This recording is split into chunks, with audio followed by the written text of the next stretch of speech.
अस्सलाम वालेकुम, welcome to my channel. आज मैं आपके लिए बना रही हूँ मटन चॉप्स। बहुत ज़बरदस्त सी ये मटन चॉप्स की रेसिपी है, ये आप ज़रूर ट्राई करिएगा। आपने आज से पहले कभी नहीं देखी होगी। ये रेसिपी बहुत ज़बरदस्त है, ज़रूर इसको अपने फैमिली फ्रेंड के साथ शेयर करिएगा। एक बार आप इसको बनाएंगे तो आपके फैमिली वाले आपसे इस रेसिपी को बार बार बनवाएंगे। इसको बनाना बहुत ही आसान है, बहुत झटपट बन जाती है। सबसे पहले हम लेंगे मटन चॉप्स 1 kg। इसके अंदर हम डाल देंगे पानी डालेंगे। फिर इसके अंदर मैं डालूँगी जिंजर गार्लिक पेस्ट। अगर आपको रेसिपी पसंद आए तो इसको लाइक शेयर सब्सक्राइब करिएगा, बेल आइकन पर क्लिक करिएगा ताकि मेरी हर आने वाली रेसिपी का आपको नोटिफिकेशन मिल सके। जिंजर गार्लिक पेस्ट डालने के बाद इसको मिक्स कर लेंगे। इसमें नमक डालेंगे 1 टीस्पून डालने। अब हम इसको फिर बॉईल करेंगे, अच्छी तरह बॉईल करेंगे, कवर कर देंगे इसको। देखिए इसका ना बॉईल आ गया है, इसको कवर कर देंगे। फिर इसको हम पकाएंगे, इतना पकाएंगे ताकि चॉप्स अच्छी तरह गल जाएं, अच्छी तरह पक जाएं, कच्चे ना रहें। बहुत अच्छी तरह इसको पकाना है चॉप्स को। देखें चॉप्स अच्छी तरह पक जाएंगी। देखें इतनी देर मैंने इसको पकाया है, जब तक चॉप्स पक गई अच्छी तरह, बहुत अच्छी तरह ये इसका लुक आ गया है। इसको इतना पकाएंगे ताकि चॉप्स अच्छी तरह पक जाएं। फिर हम इसको अलग निकाल लेंगे। इसको अलग निकाल के प्लेट में रख लेंगे ताकि ये अच्छी तरह ठंडी हो जाए। तो ठंडा करना है। फिर हम लेंगे 2 अंडे। फिर मैं इसके अंदर डालूँगी ज़ीरा, साबुत ज़ीरा, बग़ैर भुना ज़ीरा है ये। नमक डालूँगी।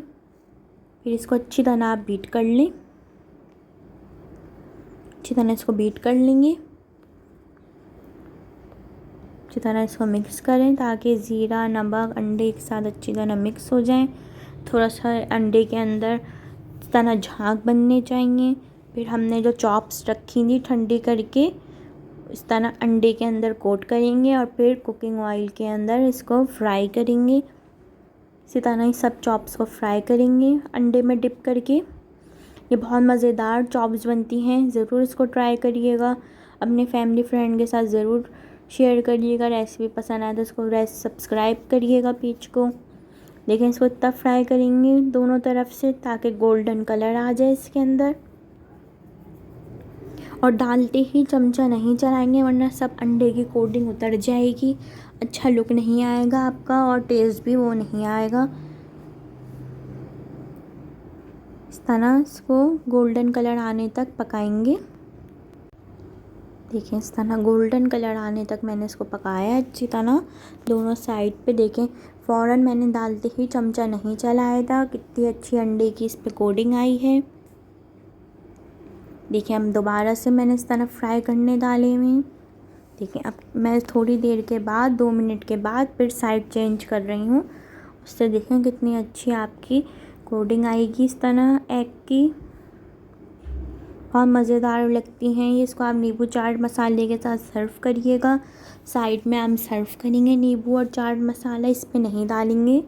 जब आप सर्व करें तो आप जब उसके साथ रखिएगा, जो खाएगा उसके साथ वो नींबू चाट मसाला डाल के खा लेगा। पहले से इसे ऊपर नहीं डालेंगे वरना इसका टेस्ट ख़राब हो जाएगा।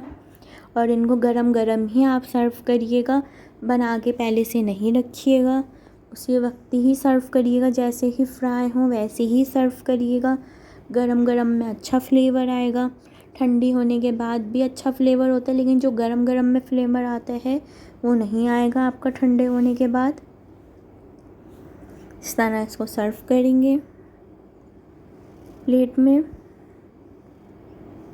देखें कितना अच्छा गोल्डन कलर आया है इसका। इसको आप चपाती के साथ भी सर्व कर सकते हैं, बगैर चपाती के भी सर्व कर सकते हैं, मर्ज़ी है। देखिए मैंने इसके अंदर नींबू और चाट मसाला साइड में सर्व कर दिया है। नींबू चाट मसाला आप इसके साथ रखिएगा, पहले से नहीं डालिएगा, जो खाएगा उस पर खुद ऐड करिएगा। देखें कितनी ज़बरदस्त सा गोल्डन कलर आया, ज़रूर ट्राई करिएगा। अल्लाह हाफिज़।